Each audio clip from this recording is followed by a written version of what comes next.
Hello, and welcome to a scene for Vampire by Gaslight. Today, at the Fortescue Mansion, Christian has brought home a cat for Angelique, and has also had a rather interesting time at the marketplace. But he doesn't have much time to himself because it took a lot longer than he was expecting, and he's now actually expecting Mr. Crispin any minute. So he needs to deal with that fairly rapidly. And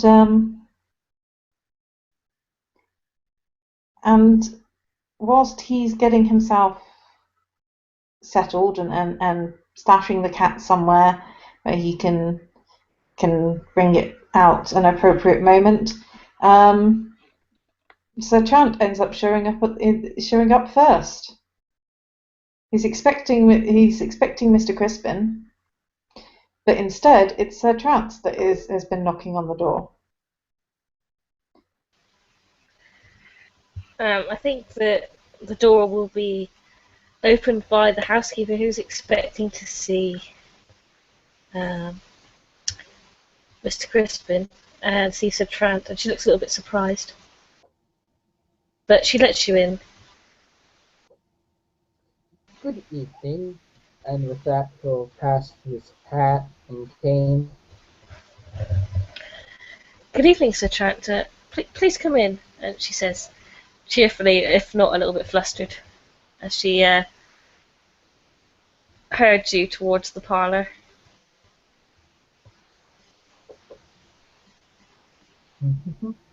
And she's, can I get you anything? I don't think the master is expecting you. No, I'm fine. I'll just look about until he shows up. Right. And she scurries off. The servants seem to be constantly scurrying in this place because both of their master and the mistress are quite demanding, and there's not as many servants as there was in the Duchess's time. And about 5 minutes later, Christian appears coming down the stairs. He's changed completely, and he's fiddling with the complexity of the cravat,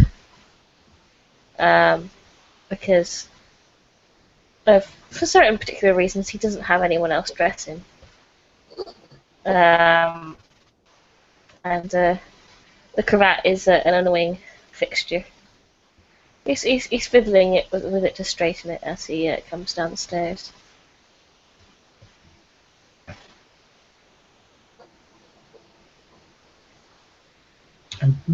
And you can see him. He's well within your line of sight as he walks towards the parlour, and under misinformation is expecting to see Mr. Crispin and doesn't see Sir Trant. And he reaches his hand up to his head and scratches. Sir Trant. Good evening. As he looks over the mantel piece, making sure everything is parallel. It's fairly tidy, but not exactly neat. You probably have to do a little bit of fiddling. Fiddle. So,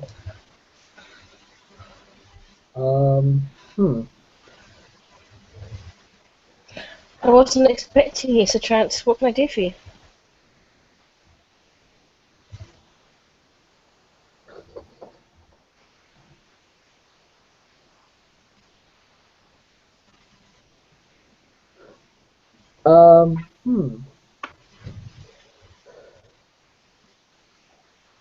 I haven't touched base with anyone in the city recently, and I wanted to see who's moved and something like that. I hadn't heard from the Duchess in a while. Hmm. You only hear from the Duchess when she wants you to hear from her. But she's well.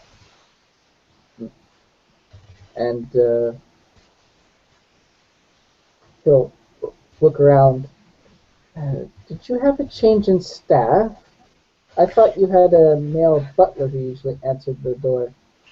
We had a larger staff when the Duchess was in full residence, but I have somewhat. He doesn't want to talk about his lower resources. Ah, You get the sort of hint of that as he says, "I've less requirement from a large staff. Uh, yeah, I'm an independent man. I don't need someone to babysit me 24/7. Uh, it's Miss Rosemont that needs the attention. I saw to her needs, and then I just, we made do with the rest. Though I do have a new manservant, which I'd like you to meet at some point. He was an interesting chap. He was a inspector with the Scotland Yard, hmm. Mr. Fletcher. He retired from the police force to become a manservant. Oh no, he retired from the police force after many years of active duty, but the Duchess and I acquired him Ah, for his special skills in certain areas. Excuse me, sir. One of the maids says. Yes, Helen, what can I do for you? There's a Mr. Crispin here to see you.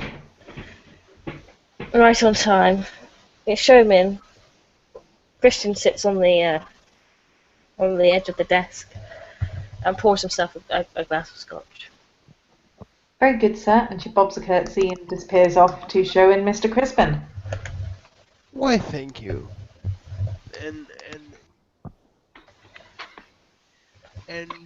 And Roger will hand off his hat and cane. It's very nice to see you again, miss. Who's he talking to? The servant that allowed him entry. Okay. And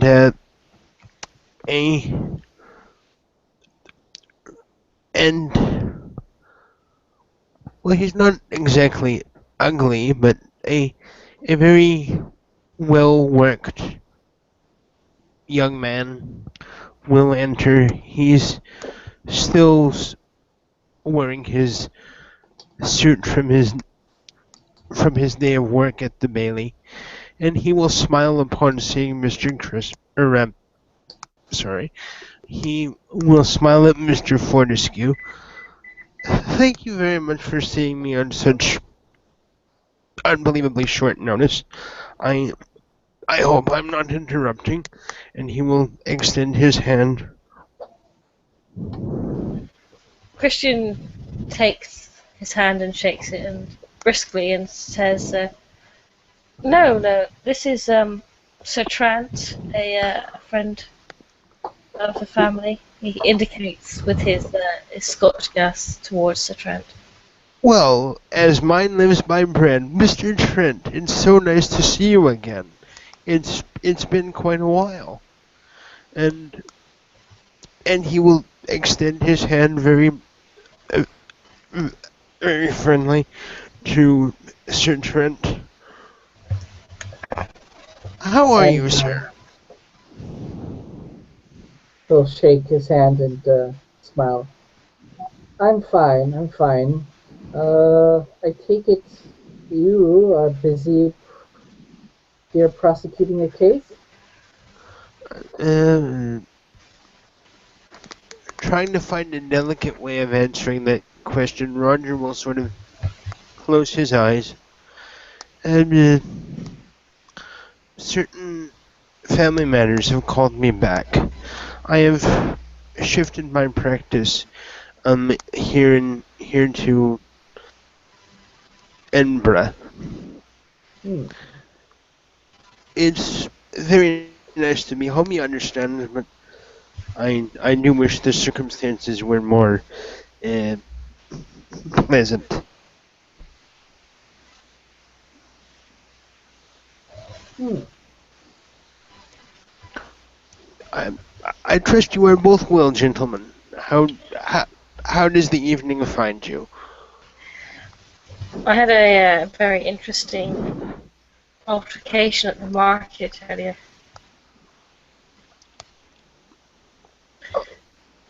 By God's grace, are you all right, man?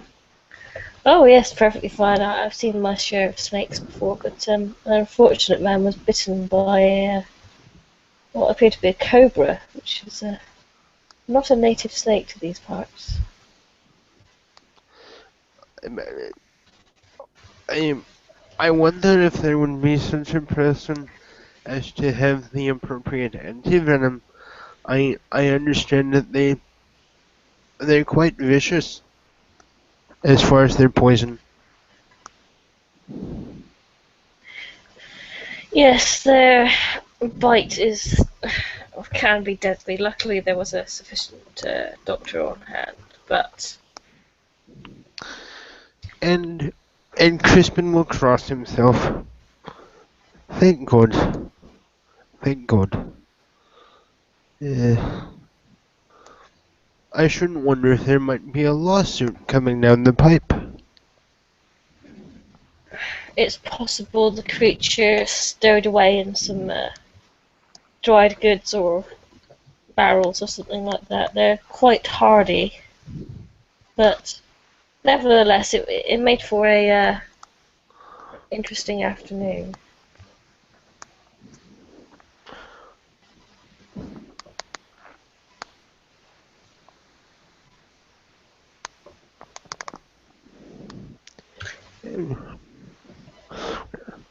I'm I'm glad to see that you are unharmed, sir. Oh, I've seen my fair share of snakes when I was in active service. They do not concern me a great deal. Aye. Well, nevertheless, I'm happy you were able to come home safe and sound.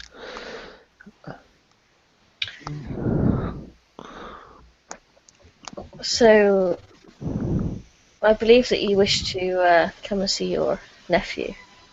That's what brings you here today. I. It's unusual for me to have two visitors in one afternoon, or one evening, but it's not an unwelcome occasion. Perhaps we should take the opportunity to enjoy and have a little bit of a party. Hmm. Christian smiles, ever looking for an excuse to have a party. Well, far be it for me to decline such warm hospitality. He goes into towards the drinks cabinet. Can I fetch either of you gentlemen a drink? I understand, Sir Trent, that you're a favour of my house red that you tried last time from Burgundy. Yes. I'll have Helen fetch it for you. Mr. Crispin, what is your poison? If you have no objections, perhaps a brandy, if you please. Brandy. Notable. He reaches into the cabinet and finds a bottle of brandy, half full, before pouring it into a brandy glass and bringing it around to place it next to where Mr. Crispin sits. Thank you, sir. What are you rolling for, Sir Trent? Um, just to answer the question, um, grief is very pronounced, although it's mixed with happiness. Hmm. Hmm. Okay. And are you definitely human? Yeah. Oh yes, he's Okay. unbelievably human. Okay.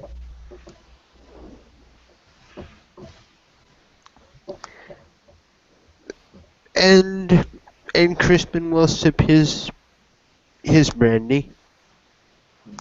Ah, it's good brandy, this. I'm glad you approve. It's not my drink, but a few friends of mine enjoy it when we play cards. Oh, you you play cards, sir?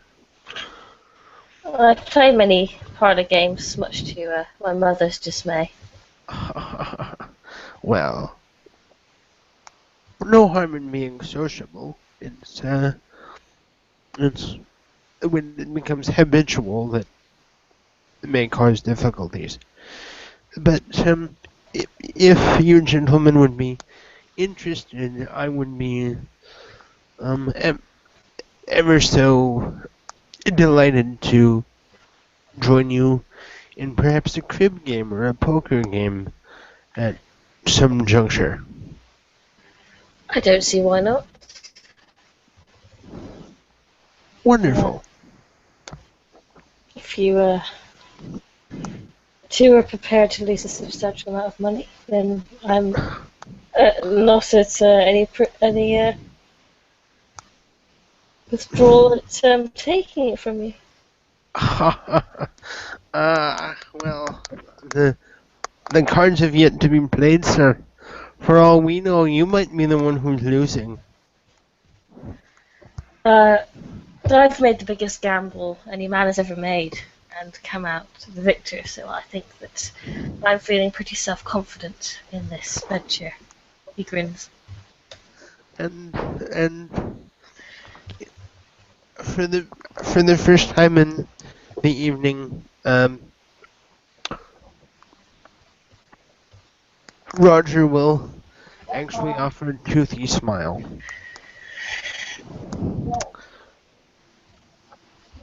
How fares my nephew and your very lovely fiancée? Your nephew as well. He should be finished with his duties in about. He reaches into his pocket and takes out a pocket watch. 15, 20 minutes, and then cook has prepared him his supper. Oh, And after that, he's free to go to bed or do what he wants. I find that he likes to read. it's a very fine hobby to have. We have a substantial library here, which all that live in the house and work in the house are able to choose from as long as they take care of the books and put them back when they're finished. Of that I have no doubt, sir. I there there is a small matter I wish to discuss with you regarding my nephew at some some juncture, if you would be agreeable. Yes. Well, there are no secrets between myself and Sir Trout. So, unless you wish to step out of the room and discuss it. Oh goodness, no. I'm I know Mr. Trent, at least by reputation, and he's a fine fellow. Um, I wanted to discuss the eventuality of perhaps, shall we say, borrowing a, an amount of my nephew's time to perhaps send him to college or university at some juncture. Um, now that I have formally adopted them, you understand, I want to give them as much of an opportunity as I can after their unfortunate circumstances.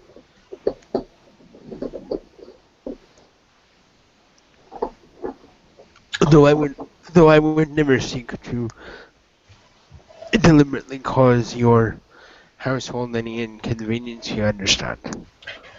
Well, no, but I understand your need for resolving family matters.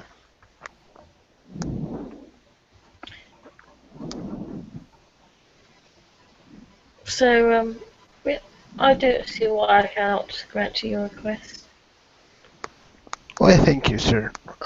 Perhaps when it's more appropriate, when he comes, more closer to the acceptable age, if he himself is agreeable, I will speak to my contacts in Oxford. He is quite attached to the house and to Miss Rosemont, though Lord knows why she's not exactly the maternal type. Um, Well, I can certainly understand. Your fiancée is very charming, if you don't mind my saying so, sir. yes, she has that power, and I'm sure that men of many ages are not immune to it. But I wouldn't want it to get in be an obstacle to his betterment as a young man. No, well, and I think from what I've seen, he has a fair hand with animals. So I was going to see if I could finagle him in the direction of the veterinary sciences. Excuse me, sir. Yes, It's Helen again. yes, Helen. He says, looking at her, not with contempt at all. I said it quite contemptfully then, but Christian just says yes. Begging your pardons, gentlemen, but there was a note for Sir Trant. Christian raises an eyebrow at Sir Trent. Are you having your mail delivered here now? She's No. holding a piece of paper that is unlike most of the notes that might be delivered to various different places. This piece of paper seems just to have been folded roughly in half. And it might have been torn out of a book of some kind. Hmm. But out No. of a notebook, not a writing book. No, but of course you know that some people just know where I am. And he'll motion for the note saying thank you. And Helen will hand it over, and she'll go to leave the room.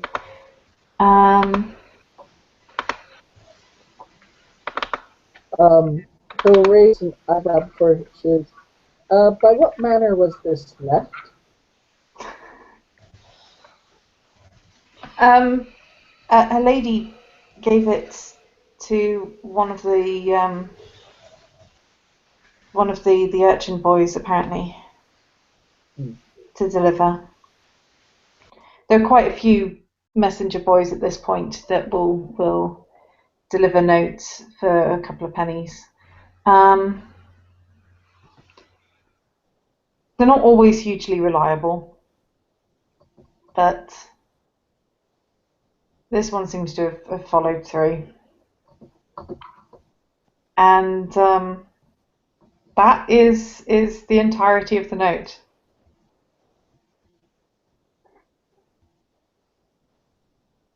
It's just a piece of paper. With a picture of a cat on it. What's it got in its mouth? I can't see the note, and I don't know why I'm asking questions. I don't freak out, thank goodness. Alright, with all specs on, can I tell who the artist is?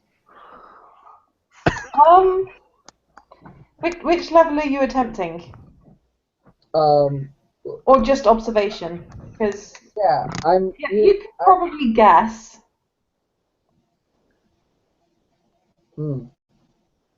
Okay. You can't be absolutely certain, but it does seem likely, given the similar drawing styles. And he'll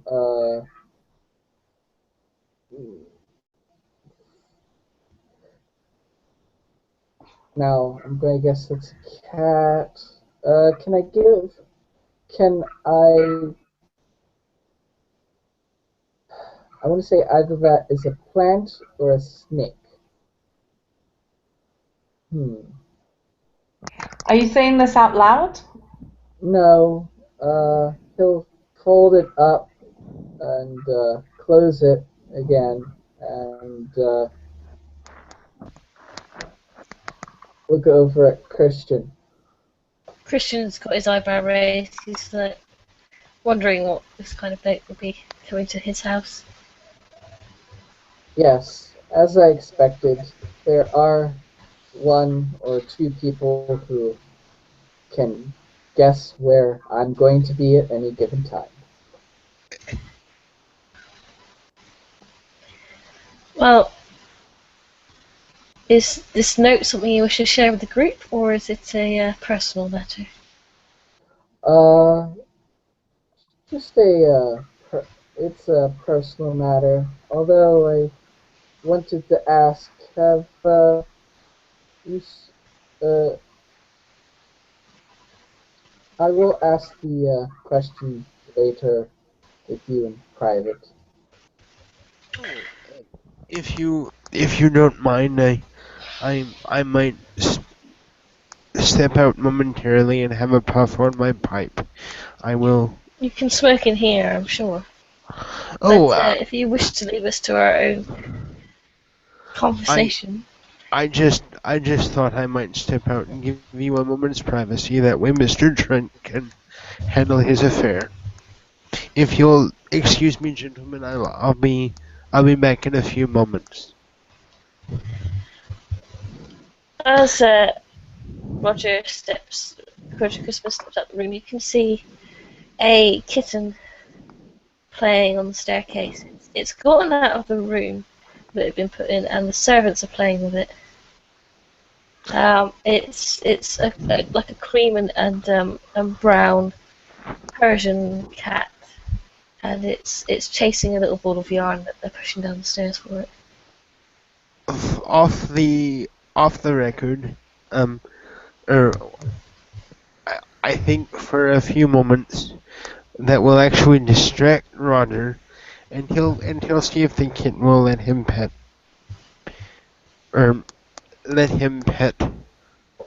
him or her, whomever it might be.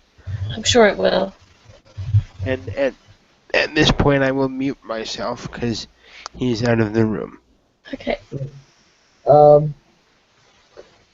Sir Trent will look at the cat like,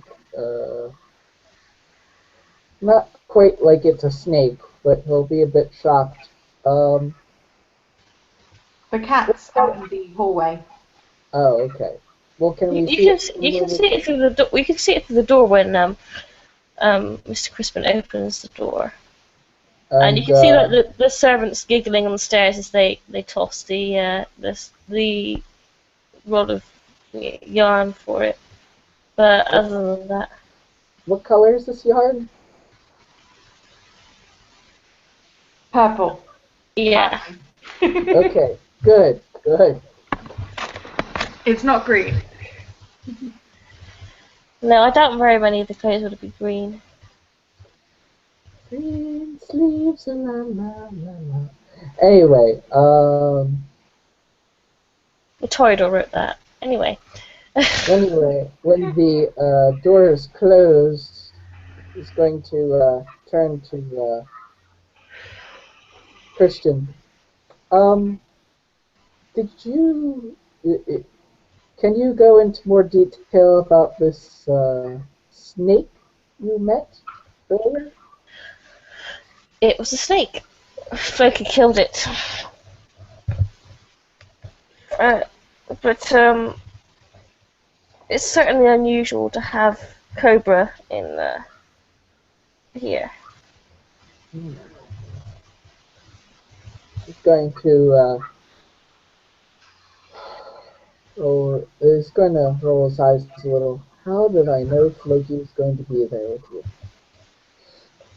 I was And picking up a cat in the markets and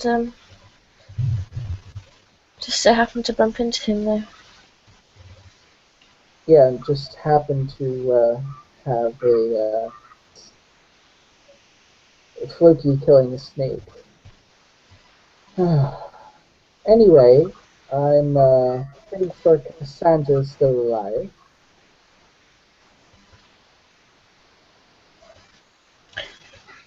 Well, why? What makes you so sure of that? Oh, she just sent me a little picture again. Of what? I think it's a cat and a snake.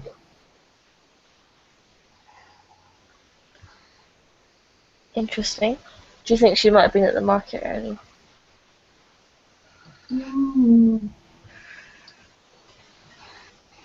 Anyway, here's one other thing.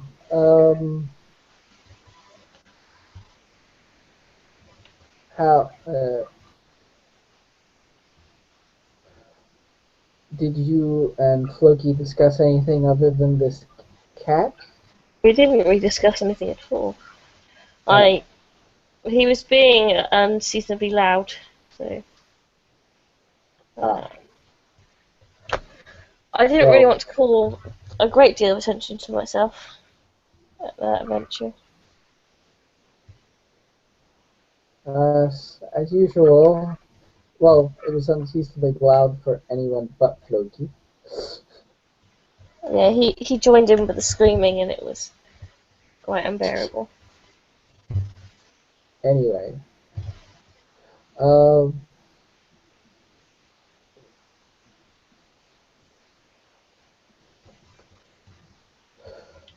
anyway, Mr. I Spin,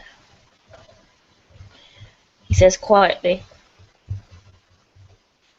is the brother of that young prostitute that was murdered under suspicious circumstances. I'm currently treating it as a masquerade breach.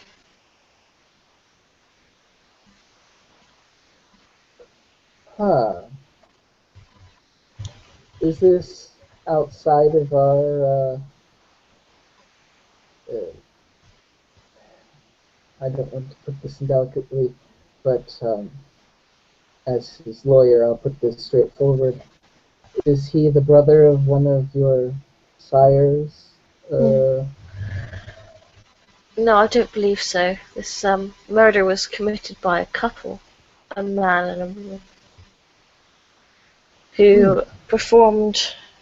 He speaks. He lowers his tone so that Crispin can't hear him. Just at that moment, Roger will step back into the room and put a pipe very discreetly into his pocket. Thank you, gentlemen. I'm... And he'll very politely close the door and very gently push the kitten out so that it doesn't scratch the carpet. Now, little master, you shouldn't come in here without permission. Click. Christian steps away from Sir Trant. They seem to have been having a clandestine conversation, but or they were about to kiss. Either way. Now then, gentlemen, what were we discussing? Christian, Well, of there's two options. One of them is illegal. yeah. And the second conversation, kissing a guy. And I, just for fun, I will be rolling a perception empathy. Okay. So what when I roll? I'm sorry. Perception, empathy. Try and gauge their body language. Yeah.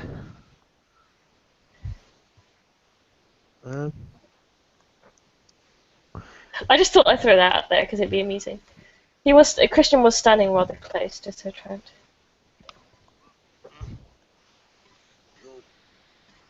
I think that's 7 for me. Oh, 7 dice pool. Nice.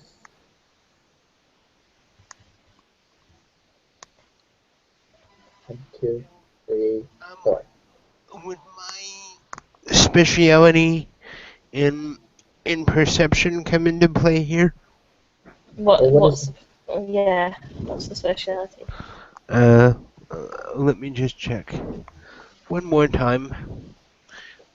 Oh, I'm sorry. It would actually be his thing in empathy, which is motivation. Yeah, that counts. So that is a total of 5 in that case. I'm going to guess it was more of a sneaky. You get that they're being sneaky. Yeah, they look like they were talking about something that I don't want you to hear about. Yes, that type of sneaky, not the sneaky with an SEX. Yeah. No. In that case, I will roll a willpower, I think, to try and appear as if I didn't notice, but under the circumstances, my suspicion-o-meter in the case of Mr. Christian has just gone up a notch. I wouldn't worry about it because you did kind of step out so that they could have a conversation. Well, so you no, would but probably be well aware that they are having a conversation and that they would be aware of you being aware. Okay. I don't know. Oh, Everyone's aware of people being aware. Yeah. Establish that.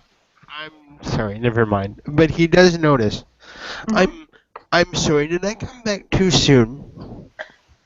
No, it's all right. Sir Trent and I have plenty of opportunity to discuss things. What a darling little master you've found for yourself. Oh yes, it's important to keep a woman such as Rosemont entertained. Oh, I'm sure she will find lots of enjoyment with the young fellow. Especially as I spend so much time out of the house on business. Oh. May I ask when the happy evening, I suppose, is going to be?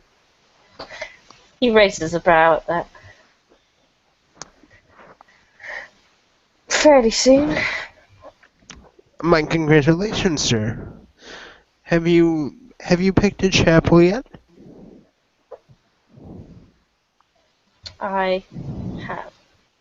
Well, let's say the Duchess has picked. My mother has picked a chapel. Oh, I see. Oh, She insists that if it's going to be done, it is going to be done well. I must say I'm quite agree. Weddings are quite special. Women's affairs. I'm very much not interested in the. Oh, I will pay for the ceremony and let the frivolity be done by the fairer sex. oh. Well, I leave. My mother is very much in control of those matters, as she has many high society friends to please and so on and so on. well, Those things do not interest me. I'm more than happy to marry, but large events are not my particular cup of tea. perception, empathy, because a part of me is thinking, bullshit. Okay. Because you seem very sociable to me, so.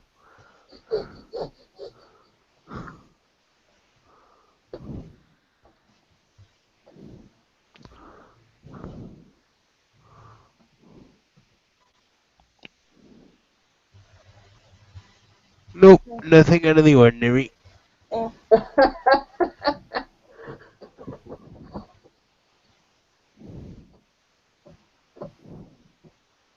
Well, let's see if someone without a specialty can do a little better. empathy wars. Dun, dun, dun, dun. Ding, ding, I got one, ding. I got one. Christian appears to be telling the truth. Oh. Something about the wedding is worrying him, making him uncomfortable. He doesn't seem to be looking forward to the wedding itself. Oh. Anyway, he'll turn to Marcus and Christian and just I'm sorry. I'm sorry. Who is oh, sorry, Roger. Sorry. Who is this Marcus you speak of?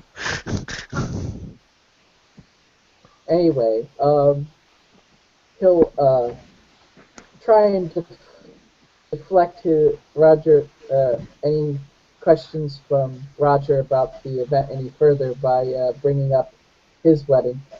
I remember my wedding. It was a rather nice affair, but I, unlike Mr. Fortescue here, I did have a couple of demands. One, it be held in the afternoon. I don't like early morning events like that. If I'm going to get married, everyone's going to be awake and not be suffering from an extreme hangover. And two, my best men, half of them had to be my school chums and not her family members. Wow.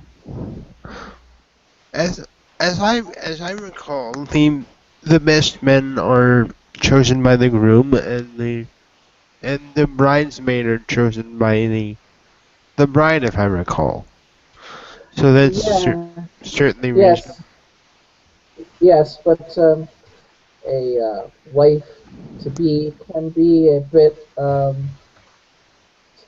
She can still have an opinion on who she'd rather have up in front of her when it's time for her wedding. I as of yet have not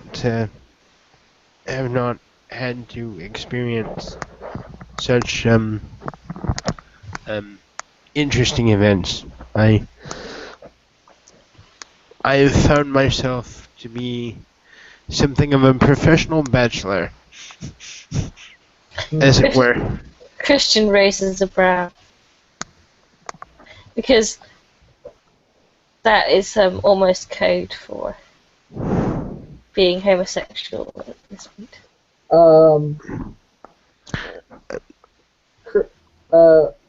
The affairs of law school and whatnot have never really allowed me much chance of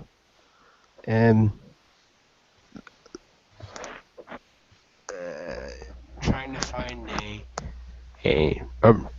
of enjoying the fairer company. I've allowed myself to become somewhat overworked at times. Well, so Trent, You can actually roll in perception empathy if you want to see if he's lying or not. Okay. Same with Christian. Yeah. Christian hasn't got a fantastic pool for that. He's not. No, but he could still try if he wanted. I need to get a specialty in one of these skills. Ha.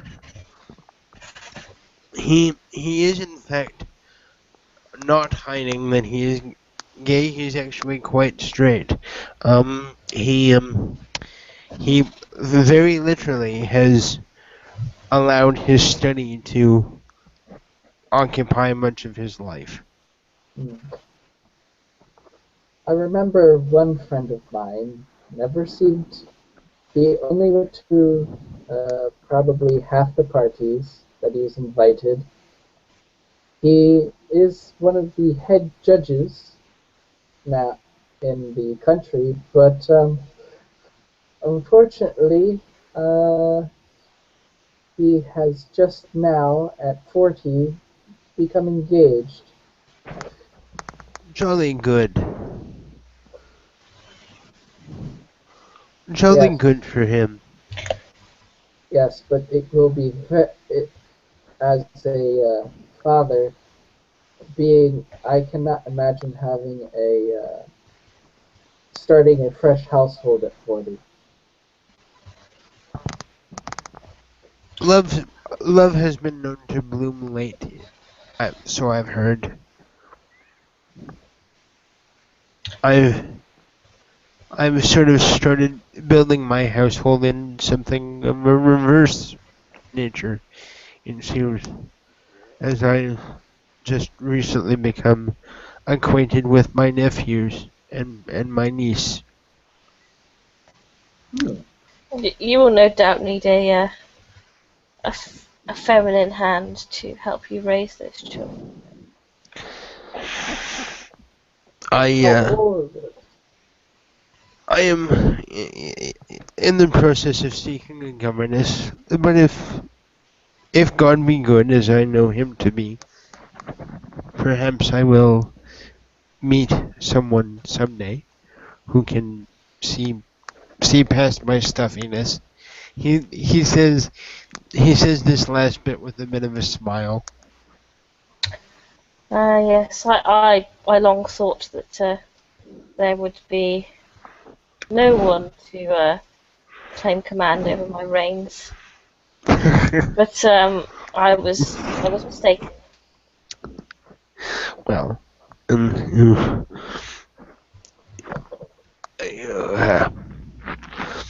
you certainly have a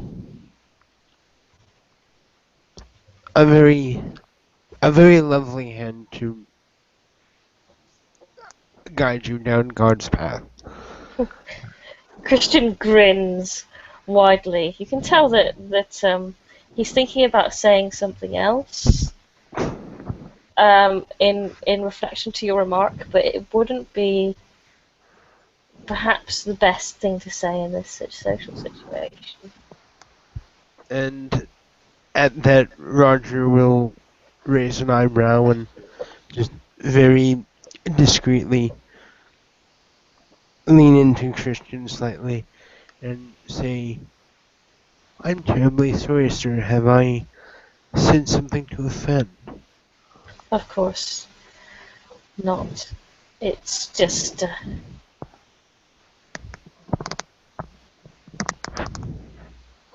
I think I found amusement in your sentiment.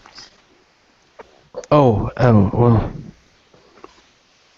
very good then.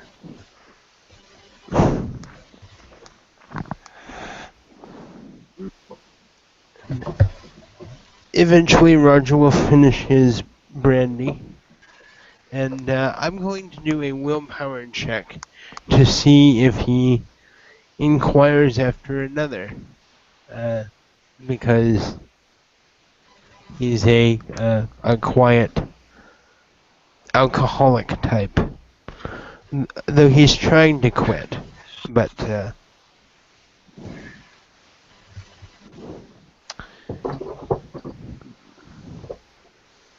let's see, 1, 2, 3, 4,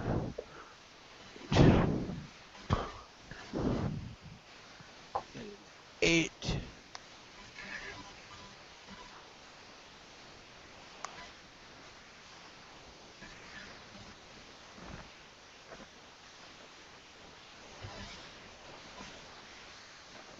Yay, he passes it like a champ. He does not come off as a douchebag. He just very gently sets his empty glass aside.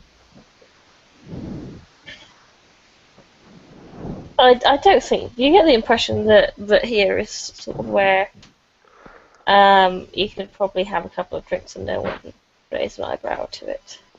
Oh, yes, but I'm just RPing the fact that he is trying to bring himself under control. He's trying to master his demons, you might say. He almost seems very happy that he was able to do that.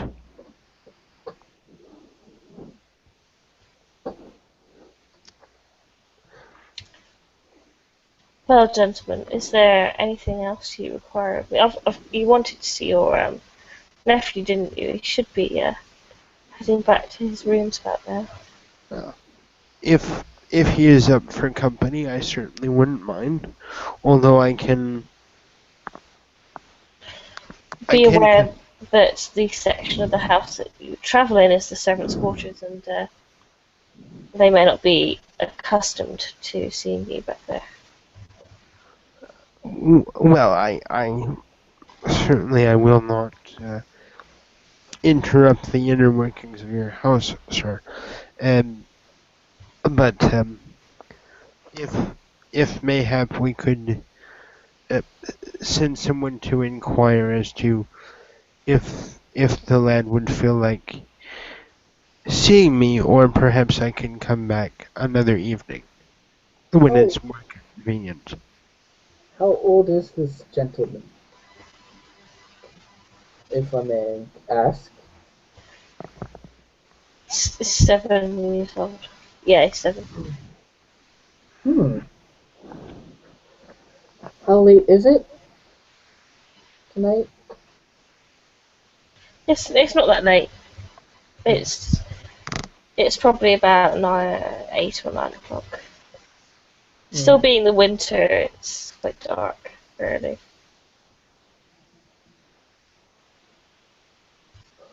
Well, Sir Trent is going to smile and go, well,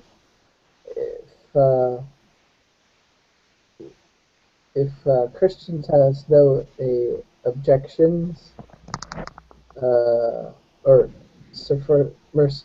Fortescue, perhaps Mr. Crispin could delight the young nephew with a snack or two to help. I take it this was a recent adoption, and maybe this will help bond some parental feelings between you both. A snack, sir? What do you mean by a snack, sir? A late cookie or something like that. Huh.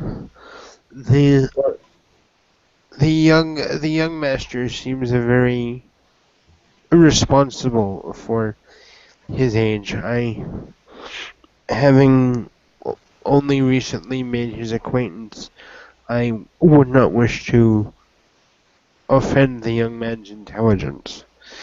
If we are to know each other, I wish to do so as respectfully as possible. Just a quick out of character question. Has the funeral for my sister already happened?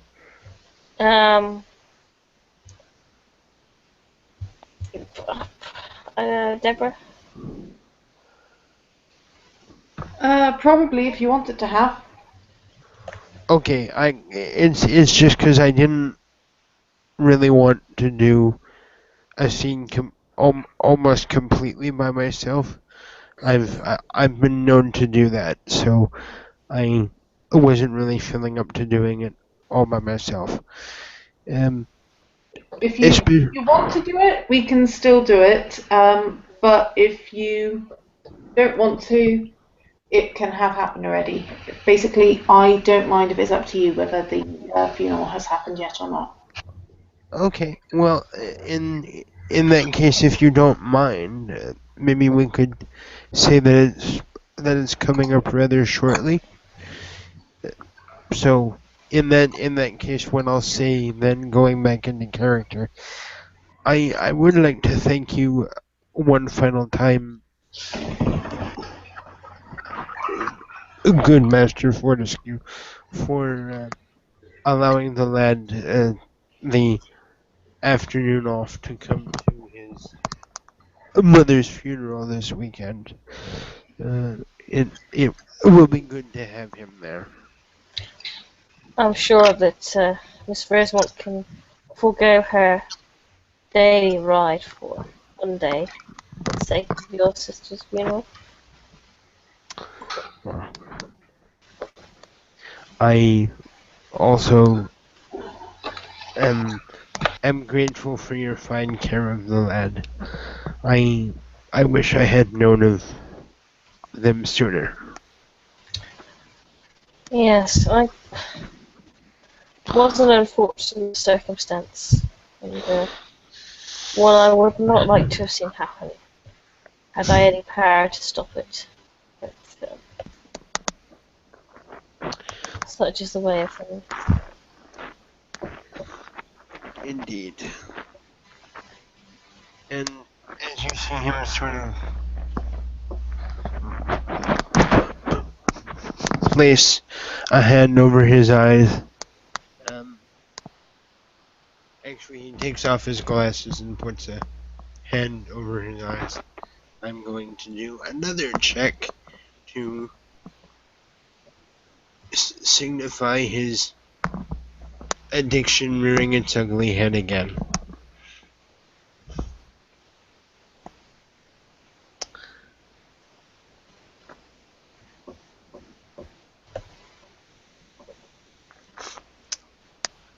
And I think he makes it.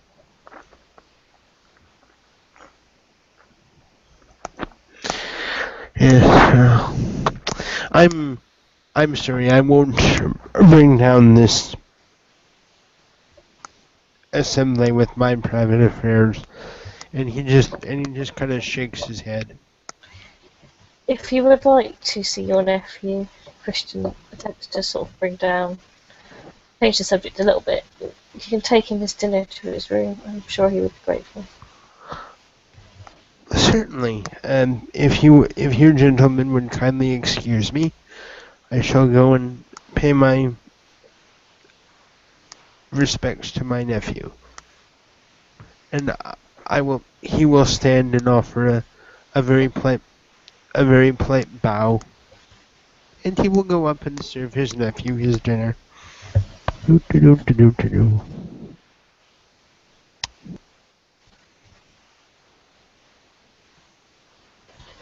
Okay.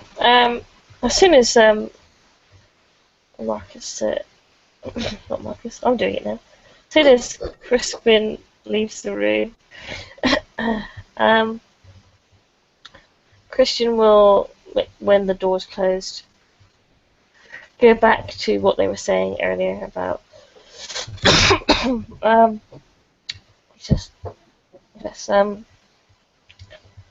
Mr. Crispin's sister was the prostitute that was murdered. Now, I have reason to believe that this murder was committed by two kindred. She was sexually taken advantage of, but also she was bitten. No, she wasn't. She was cut in a certain way, which is particularly interesting. And when I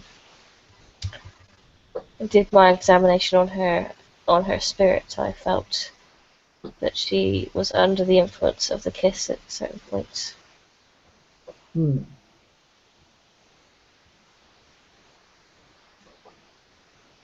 It was quite a ritualistic way of killing a person.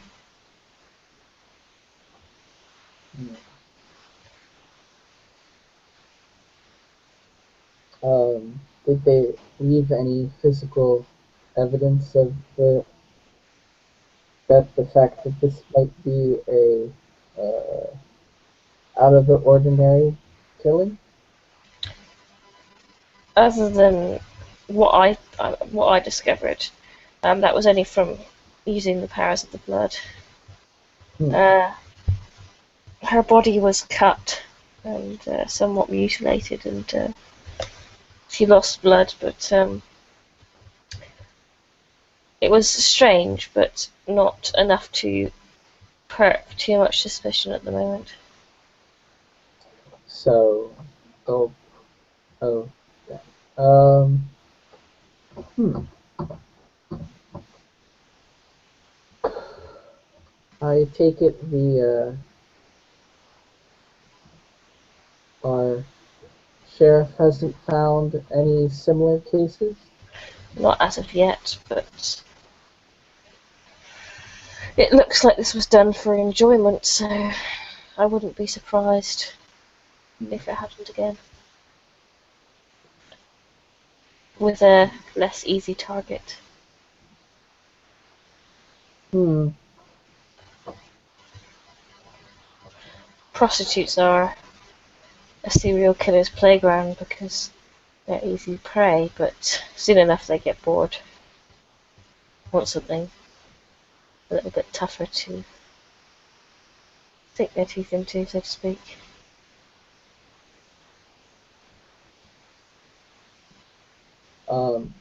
What is the date again of 18A? Or it's 1882, 81, 82. I think it's 1882. Lisa? Or not Lisa, Deborah? Is that true? 82? Yeah. We started the game in 1881, but Christmas has happened since then. Right. Okay, so the term Jack the Ripper isn't available yet. That's another 6-7 years. Okay. Yeah. I was gonna say, is this I'm surprised this term serial killer is available, but He'll turn to Christian and go, exactly how did you examine her spirit? It's a power that I have.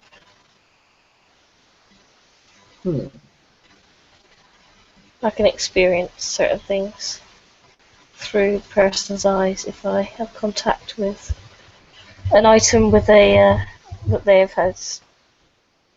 touched or held or.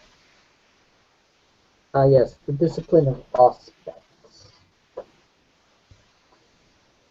I just wanted to, the way you spoke of it, I thought for a moment you were able to speak from beyond the grave with her. How worrying would that be for you?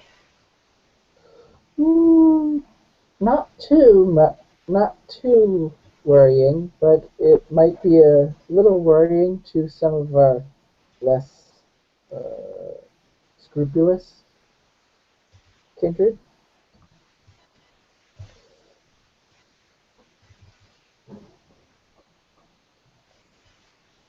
So, need to be on the lookout for kindred that we do not know and may or may not have a particular taste for hunting in this fashion.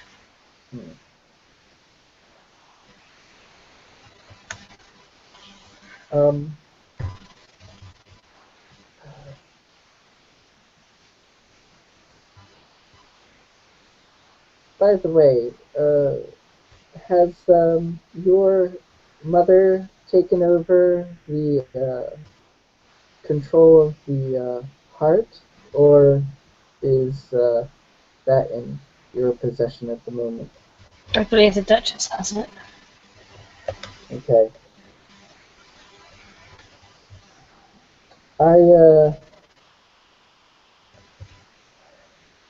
Would you say that the snake was there by accident or on purpose? I couldn't say, really. It's certainly very unusual to find a snake. That particular kind of snake in this environment. Well, the fact is, I don't know if we've dealt with the people from the Serpent's Den. So, You think they might quite literally be harboring snakes? well, the fact is, I did see a rather weird that a rather weird kindred in the um, in eh, in the place, and well, some very strange things have been going on, and well, Well, I guess that it calls for a stag night then. Before the wedding arrives, and we can go to this Viper room and use the guise of premarital drinking to hide our investigations on the matter. well, you might be able to drink in the open, but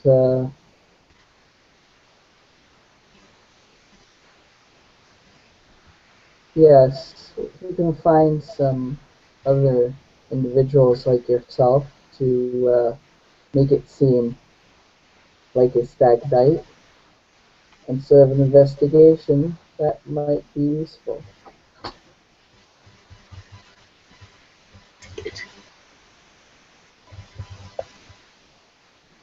Now,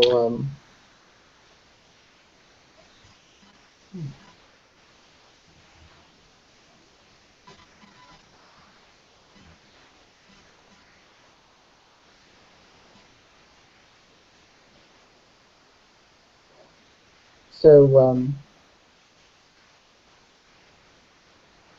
given the message I just got, what has Floki been up to other than what you've just met? I have no idea. I don't keep track of his daily outgoing. Well, But not saying you do, but you are also one of the more sociable kindred, and we bump into people from time to time.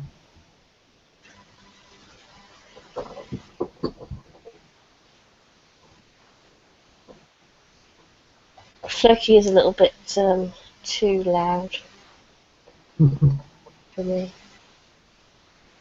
He draws a lot of attention to himself, and potentially dangerous.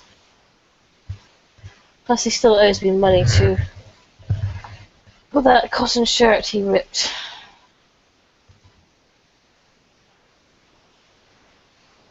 Hmm.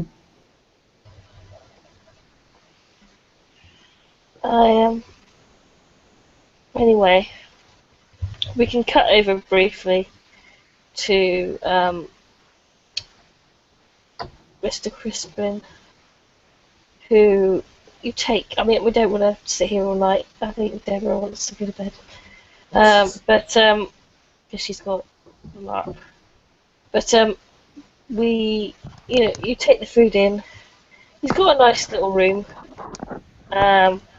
He shares it with another lad, but the other guy's not here at the moment. And it's just like a bed and little section for his clothes and to take him his food. And he's quite happy and tell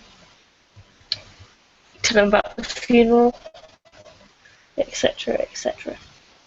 Well, and just to kind of speed things along, I've been also kind of reading a book to him as he eats, because I want him to get all the nourishment he can. His job is very labor intensive.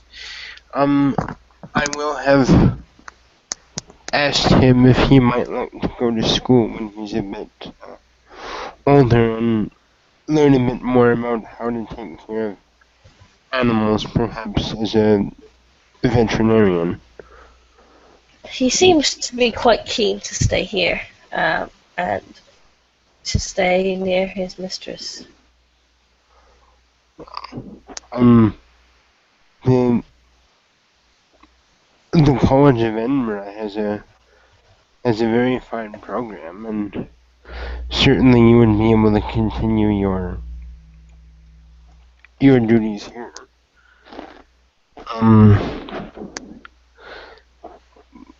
Give it some mind, and do let us know. Master Fortescue has no objections to the idea of furthering your skill set if you're of a mind.